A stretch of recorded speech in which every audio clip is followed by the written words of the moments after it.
예배 가운데 주시는 하나님의 말씀은 요한복음 12장 23절과 24절입니다. 세번역 성경으로 받들어 있습니다. 예수께서 그들에게 대답하셨다. 인자가 영광을 받을 때가 왔다. 내가 진정으로 너희에게 말한다. 밀알 하나가 땅에 떨어져서 죽지 않으면 한 알 그대로 있고 죽으면 열매를 많이 맺는다. 아멘. 이 요한복음 12장 말씀으로 미랄 예수 바뀌어도 됩니다. 예수 미랄이란 제목으로 함께 은혜 나누기를 원합니다. 여러분들이 어떻게 소개되실 때, 어떤 별명으로 불리워질 때 좋아하십니까? 싫어하는 이름을 갖게 되실 때도 있습니까? 제가 중학교 때 교회를 다녔고 중학교 교회에서도 이 조직이 있었어요. 그래서 제가 맡은 일이 뭐냐면 전도부장이었어요. 중학교 부서에서 전도부장을 하는 이야기를 학교 아이들이 듣게 됐어요. 학교 친구들이. 그랬는데 잘못 전해졌어요. 전도사님이라고 전해진 거예요. 그러면서 저를 보고 전도사님이라고 부르는 아이들이 생겨났어요. 반은 놀리는 거죠. 전도사님. 그래서 한참을 말리고 다녀야 했습니다. 너희들이 뭘 몰라서 그러는데 나는 전도사님이 아니고 학생 모임에서 뭘 맡은 거야 라고 했습니다. 제가 일하던 저번 교회에서 한 집사님이 항상 저를 부를 때 돌쇠 같다고, 돌쇠라고 별명 지어줘서 부르겠다고 이야기를 한 적이 있어요. 제가 이래봬도 4대문 안에서 자라난 사람인데 절 보고 별명을 돌쇠라고 부르는 거예요. 그러니 제가 마음에 들을 리가 있겠습니까? 왜 저를 돌쇠라고 합니까? 그랬더니 교회에서 이벤트를 하고 행사하는데 제가 의자를 그렇게 열심히 날랐다는 거예요. 그 의자를 땀을 뻘뻘 흘리면서 열심히 나르는 사람 보니까 저 양반은 분명히 시골에서 일하던 출신이다. 돌쇠라는 별명이 어울린다. 그러고 그 다음부터 저를 돌쇠 같은 목사라고 불렀습니다. 한편으로는 칭찬인 것도 같고 한편으로는 아닌 것도 같고 거기다 대고 내가 저는 나름 스마트한 사람입니다라고 말할 수도 없고 그렇게 해서 지냈던 기억이 있습니다. 예수님은 어떻게 불리실 때 좋아하셨을까요?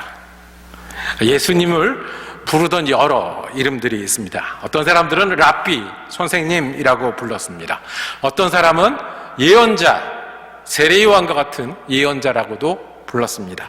어떤 분은 하나님의 아들이요 메시아라고도 불렀습니다. 반대로 예수님을 비난하던 사람들은 뒷골목에 먹보다, 술꾼이다, 또 죄인들의 친구다, 심한 경우에는 귀신의 대장이다 라고까지 불렀습니다. 예수님은 어떻게 부르는 것을 좋아하셨을까요? 스스로 어떻게 불러라 라고 말씀하고 싶으셨을까요? 오늘 이야기의 배경은, 성경 말씀의 배경은 예수님의 마지막 주간입니다. 십자가에 달리시던 마지막 주간. 예수님 어디 계셨을까요? 예루살렘에 계셨습니다. 예루살렘 성에 그 호산나 소리치던 그 무리의 환호를 받으면서 들어오신 다음의 이야기입니다. 예수님 무슨 생각을 하고 계셨을까요? 우리는 예측할 수 있어요. 예수님은 이제 구원의 때, 마지막 일을 이루실 때가 가까웠다. 그것이 고난이 될 것이고 피하고 싶은 잔이 될 것이다. 그러나 그 길로 가고 있다는 것을 알고 계셨을 거예요.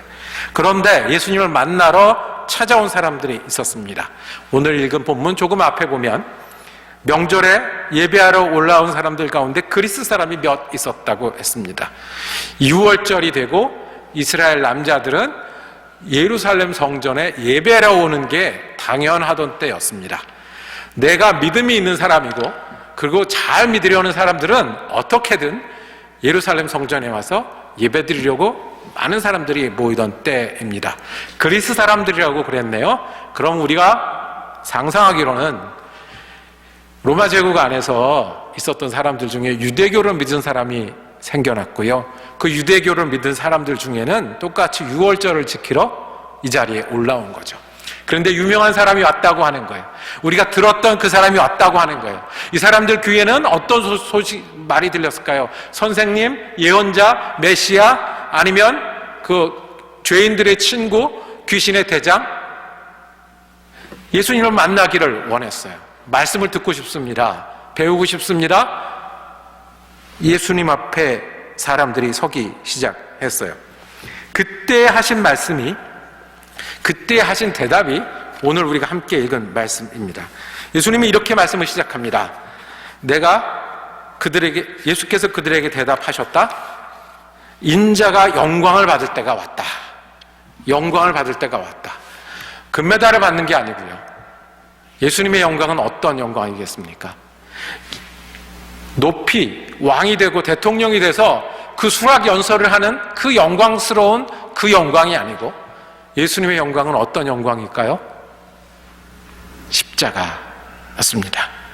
예수님은 십자가를 앞에 두고 계셨고 십자가를 지는 일에 집중하고 계셨고 그 십자가를 잘 감당하고자 하는 생각이 가득하셨을 것입니다. 그래서 뒤에 보면 27절에 예수님이 내 마음이 괴로우니 그랬어요. 예수님이 직접 표현하시기를 너희가 내 말을 듣겠다고 사람들이 이렇게 오는데 내가 곧 영광을 받을 거다라는 대답을 하십니다. 내 마음이 괴롭다. 우리는 알죠? 자, 잠시 뒤에 어떤 일이 일어날지를. 그러면서 말씀하시기를 내가 땅에서 들려 올라갈 때에 나는 모든 사람을 내게로 이끌어 올 것이다. 지금은 너희가 선생이라고 부르고 오고 메시아 아니십니까? 라고 물으러 오지만 진짜 이제 내가 들려야 될 순간이 올 것이고 그때는 모든 사람의 주님이 될 것이다 고 말씀하십니다. 이렇게 말씀하신 이유는 33절에 받들어 있기를 자기가 당할 죽음이 어떤 것인지를 예수님은 이제 무슨 생각, 무슨 준비, 또 무엇을 위해서 십자가를 위해서 지내던 그때였습니다. 예수님께 온 그 사람들에게 이제 나는 영광 받을 때가 됐다라고 말씀하시면서 내가 누군지 설명하시던 말씀입니다. 우리 다시 한번 읽겠습니다. 24절 예수님을 찾아온 사람에게 곧 나는 십자가를 져서 괴로운 마음으로 그 십자가에 대해서 설명하시고자 하십니다. 함께 읽겠습니다. 시작. 내가 진정으로 진정으로 너희에게 말한다. 밀알 하나가 땅에 떨어져서 죽지 않으면 한 알 그대로 있고 죽으면 열매를 많이 맺는다. 아멘. 예수님은 십자가를 앞에 둔 이때 나는 뭐다? 밀알과 같다. 나는 밀알이다 라고 말씀하십니다. 어떤 밀알이요? 땅에 떨어진 밀알. 땅에 떨어져서 이제 어떻게 해야 되는 밀알? 죽어야 되는 밀알. 예수님이 어떤 분이신지 그리고 우리를 위해서 무엇을 하셨는지를 집중하는 이 사순절 셋째 주간에 우리가 주님의 말씀을 다시 듣습니다. 예수님은 땅에 떨어진 밀알이라고 스스로를 설명하십니다. 여기서 우리가 주님의 음성을 듣기를 원합니다. 첫 번째는 밀알 되신 예수님을 믿는 일입니다. 우리가 믿는 예수님은 밀알이십니다. 이제까지 예수님은 전도하고 가르치셨습니다. 치유하고 회복시켰습니다. 그리고 여기까지 오셨습니다. 이제 며칠 안 남았는데 이 6월절이 마지막인데 마지막을 영광이라고 말씀하셨지만 그것은 십자가였습니다. 예수님 보시기에 스스로는 땅에 떨어질 밀알 같은 것, 그 모습이었습니다. 땅에 떨어진 밀알은 두 가지 선택밖에 없는데 하나는 그냥 밀알 하나로 있든지 아니면 내가 죽어서 싹이 나고 잎이 자라서 열매 맺게 하시는 겁니다. 내가 죽어서. 그리고 나는 그 밀알로서 죽겠다라고 선포하시는 겁니다. 나는 그 밀알이 되겠다라고 사랑을 고백하는 겁니다. 나는 너희를 위해서 밀알이 되겠다고 말씀하시는 말씀하십니다. 내가 죽어야 너희가 산다. 내가 죽어야, 내가 밀알같이 죽어야 구원이 된다. 하나님은 세상을 이처럼 사랑하사 독생자를 주셨으니 밀알 되게 하기 위해서 주셨습니다. 한 번은 제가 아직 젊은 전도사 시절에 학생들과 함께 겨울 수련회를 할 때였습니다. 그 수련회 순서에는 기도원 뒷산에 올라가는 게 있었는데 서너 명씩 모아서 그 아이들을 데리고 이제 올라가는 겁니다. 그리고 그 아이들이 올라갈 때 그냥 올라가는 게 아니라 나무 십자가를 하나 주는 거예요. 그러면 이 아이들이 힘을 합쳐서 그 십자가를 들고 저기 보이는 저 산소 앞에까지 올라가는 겁니다. 근데 한 가지 조건이 있습니다. 맨발로 가자. 예수님이 십자가에서 피도 흘리셨는데 우리가 맨발로 가자 하는 거예요. 그래서 데리고 올라가서 십자가 세워놓고 거기서 기도하고 내려오는 일을 하는 거예요. 그런데 문제가 하나 있습니다. 이 아이들은 서너 명씩 모여서 올라가지만 저는 몇 번으로 올라가야 돼요? 저는 몇 번으로 올라가야 돼요? 다른 아이들이 순서대로 다른 프로그램을 하다가 이쪽에 오면 몇 명씩 모아서 올라가는데 저는 맨발로 그날 한 10번 가까이 올라갔던 것 같아요. 그랬더니 그 중에 조금 나이가 많은 언니뻘 되는 학생들이 전도사님 걱정을 해주는 겁니다. 선생님 어떻게 해요? 그리고 한 여학생이 물었습니다. 왜요? 왜 이렇게까지 하셔야 했어요? 우리를 구원하실 때 이 방법밖에 없으셨나요? 예수님을 십자가에 벌거벗긴 채로 달게 하셔서 그리고 죽이는 그 방법밖에 없으셨나요? 어떻게 대답해야 될까요? 그때도 대답을 못했고요. 지금도 대답 못합니다. 우리가 하나님의 구원의 역사를 다 알 수는 없습니다. 하나님은 노아처럼 물로 심판하실 수도 있는 분이십니다. 하나님은 나라를 하나 세워서 전쟁을 일으켜서 그것으로 이 편과 저 편을 가르칠 수도 있는 분입니다. 하나님은 지금도 한 사람 한 사람을 세워서 옳고 그름을 심판하실 수도 있는 분입니다. 그런데 하나님은 이렇게 정하셨습니다. 예수님을 십자가에 죽게 하기로. 그리고 그 피를 대속의 피로 만드셔서 우리를 구원해 주시기로. 그 하나님의 구원 가운데 예수님은 말씀하십니다. 내가 밀알이다. 그리고 나는 거기서 죽을 거야. 죽어야 구원이 되니까.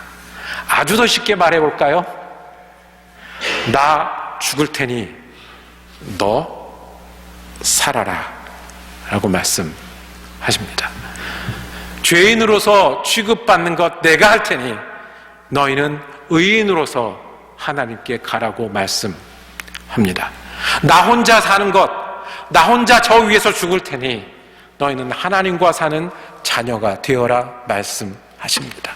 이 땅에 살다가 허무하다고 떠나는 그게 인생인데 나 거기서 여기밖에 안 된다고 외치다 죽을 테니 너희는 소망을 가지고 살아라라고 말씀하십니다. 왜 이 방법밖에 없었는지는 우리의 머리를 벗어나지만 주님은 예수님을 보내셨고 예수님은 떨어져 죽는 밀알이 되시기로 선택하시고 그 구원을 이루셨습니다. 기억하십시오. 우리가 믿는 예수님은 밀알 예수님입니다. 떨어져서 나 죽을 테니 너 살라고 하셨던 그 예수님을 우리가 믿는 것입니다. 둘째, 예수님은 나는 밀알이다라고 말씀하시고 그리고 우리들에게 말씀하십니다. 25절입니다.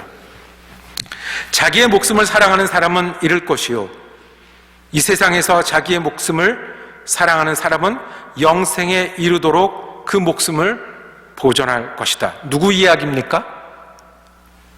자기의 목숨을 사랑하지 않고 자기의 목숨을 미워서 버리는 사람은 누구 이야기입니까? 예수님 이야기입니다. 일입니다. 그런데 예수님 이야기뿐만 아니라 이것이 누구 이야기가 되기를 말씀하시는 겁니까? 우리의 이야기가 되기를 말씀하십니다. 내가 예수로 거듭나면 내가 사는 게 아니라 예수와 함께 살기로, 예수를 그리스도로, 예수를 구세주로 함께 살기로 할 때 나를 죽일 때 새 생명이 된다는 말씀을 하십니다. 그래서 둘째 우리가 들어야 될 말씀은 예수를 믿어라 라는 말씀입니다. 내가 미랄로 죽으신 그 예수를 우리가 믿어라 라고 말씀하십니다. 그래서 우리는 예수를 믿는 일을 거듭난다고 표현합니다. 자기 목숨 사랑하는 것을 버리고 예수와 함께 사는 목숨을 사랑하는 사람. 예수를 비난하고 거부하고 믿지 못하게 하고 구경만 하는 삶에서 내가 그 비난을 넘어서 믿지 못하겠는 걸 넘어서 구경하는 걸 넘어서 예수랑 살겠다고 결정하는 걸 거듭난다고 말씀합니다. 내 신념으로 내 행복으로 내가 이루며 사는 게 아니라 예수가 내 주인이 되는 삶을 살겠다고 하는 것이 믿음이고 거듭난 것입니다. 이것이 자기 목숨 뒤로 하고 새 목숨, 주님과 함께 시작하는 영생을 시작하는 일입니다. 영생은 예수를 믿으면서 시작하면서 해요. 시작은 있어요. 끝은 어디예요? 끝은 없어요. 이 땅에 우리가 수환이 있지만 수환 뒤의 삶까지 계속되는 삶이 우리의 삶이기에 영생이에요. 있습니다. 그래서 주님 말씀하셨습니다. 자기 목숨 사랑하는 것 그만하고 예수와 함께 사는 목숨을 사랑해서 이제부터 영원까지 같이 살자고 예수를 믿으라고 말씀하십니다. 그리고 셋째로 우리가 믿는 예수님은 미랄 예수님이고 그 미랄 예수님은 그 미랄 예수님을 믿으라고 우리에게 명령하시고 마지막으로는 예수님을 따라오라고 하십니다. 예수님처럼 따라오라고 말씀하십니다. 26절입니다.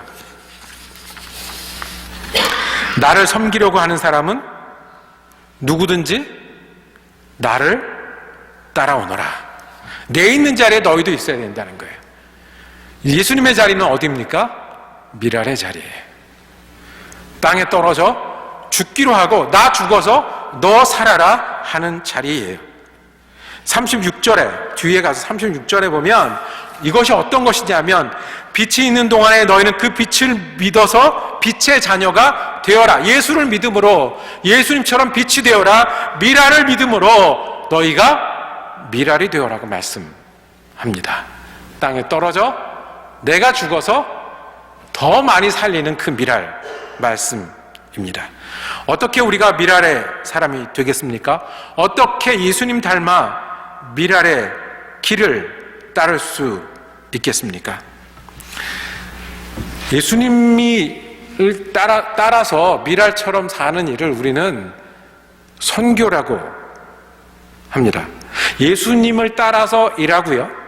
예수님이 만날 사람들을 만나고요. 그다음 예수님이 하셨을 법한 그때와 장소를 찾아다니는 일을 선교라고 합니다. 예수님이 영혼을 위해서 죽으셨고 세상을 바꾸기 위해서 죽으셨는데 우리가 예수를 믿는다고 예수를 따른다고 하는 것은 예수님이 하셨을 만한 일, 하셨을 만한 마음, 하셨을 만한 복음을 함께 나누는 미랄이 되는 것입니다. 그래서 선교는 우리가 하는 게 아니라 하나님이 하는 겁니다. 교실에서 선교가 뭐냐라고 신학생들에게 물으면 전부 다른 얘기를 합니다. 나는 어려서부터 우리 교회가 선교와 그러면 어느 가난한 지역 가서 지붕 고치는 일을 했습니다. 그래서 저는 선교가 지붕 고치는 일입니다. 어떤 사람들은 선교가 하이티에 가는 겁니다. 하이티에 여름방학 때 하이티에 갔던 게 제 선교였습니다. 선교하면 아프리카가 떠오릅니다. 선교하면 나눠주는 일이 떠오릅니다. 선교하면 불쌍한 사람들과 함께하는 일을 떠오릅니다. 선교하면 예수 믿으라고 전도제를 가지고 다니면서 설명하는 일이 떠오릅니다. 전부 다 다릅니다. 그런데 그게 선교입니다. 왜요? 선교는 하나님이 영혼들을 위해서 하시는 일이 선교예요. 하나님이 세상에서 하시는 일이 선교예요. 그러면 우리가 하는 선교는 뭐냐면 그 하나님이 하시는 일에 동참하는 거예요. 왜냐하면 하나님은 사람을 불러다가 일하시거든요. 하나님은 교회를 사용해서 일하시거든요. 하나님 특별한 사건과 때를 이용해서 일하시거든요. 그러니 지붕도 선교고, 마음을 나누는 것도 선교고, 전도지를 나누는 것도 선교입니다. 미랄이 되는 일은 나 죽어서 너 살아라 말씀하셨던 예수님을 따라 하는 일인데, 우리가 하나님이 하시는 일에 참여하는 일입니다. 이렇게 말하면 지금 제가 선교 다른 사람들에게 나눠주고 복음을 전하고 이럴 상황이 아닙니다 하실 분이 계실 줄로 압니다. 나는 거기까지는 아닌 것 같습니다 라는 마음도 한켠에 있을 수 있습니다. 선교는 전문가가 하는 거고 그냥 우리는 응원만 하면 되는 거 아닙니까? 라고 하는 습관들이 우리에게 있습니다. 내 문제가 이렇게 있는데, 내 아픔이 이렇게 있는데, 나도 복음이 필요하고 나도 도움받는 게 필요한 사람인데 언제요? 그 이야기는 졸리면 공부 안 해도 되고, 귀찮으면 일하러 안 나가도 되고, 놀고 싶으면 밖에서 친구들하고 많은 자매님들하고 놀다가 집에 안 들어가도 되고, 교회는 사람이 복잡하니 교회는 안 나가도 된다는 말과 같은 이야기입니다. 주님이 이렇게 말씀하셨습니다. 나는 미랄인데 내가 죽어서 너희 살 거야. 근데 너희가 나를 믿으면 내 길을 따라라. 미랄처럼 믿고 살라고 말씀하십니다. 그러면 예수님이 받은 영광도, 예수님이 받은 주님 되심도, 예수님이 받은 은혜도 너희 것이 될 것이다 라고 약속하셨습니다. 내 아버지께서 그를 높여주실 것이다. 1800년대 중반에 시골 미국 교회에서 할머니들이 모이기 시작했어요. 모여서 뭐 했겠습니까? 그제나 저제나 할머니들 교회에 모이면 뜨개질합니다. 뜨개질하러 모였습니다. 자수를 했는지 잘 모르겠습니다. 이렇게 모였는데 우리가 그냥 모이지 말자라는 일이 됐어요. 어떻게? 모일 때마다 1센트씩을 가지고 모이자가 된 거예요. 할머니들이 모여서 1센트씩 모이기 시작을 했습니다. 그것이 그 교회의 센트 선교회가 됐습니다. 그리고 그것이 그 온 지역의 여선교회의 시작이 되었습니다. 뜨개질하던 할머니들이 하나님의 선교에 참여해서 예수의 미랄의 길을 따르기 시작했습니다.